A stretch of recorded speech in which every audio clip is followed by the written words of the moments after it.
ప్రతి స్టూడెంట్ అన్ని technical rounds అన్నీ క్లియర్ చేసుకొని హెచ్ఆర్ రౌండ్కి వెళ్ళేసరికి మాత్రం దాన్ని క్లియర్ చేయలేరు.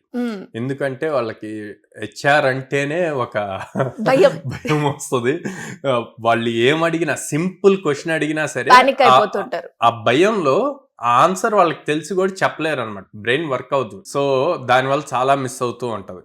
సో ఇక్కడ మీరు పర్టికులర్ గా ఒక పాయింట్ అడిగారు, ఐఎమ్ ఫ్లెక్సిబుల్ అనే వర్డ్ యూజ్ చేయటం వల్ల ఎందుకు లాస్ అవుతున్నారు ఆపర్చునిటీ అన్నది.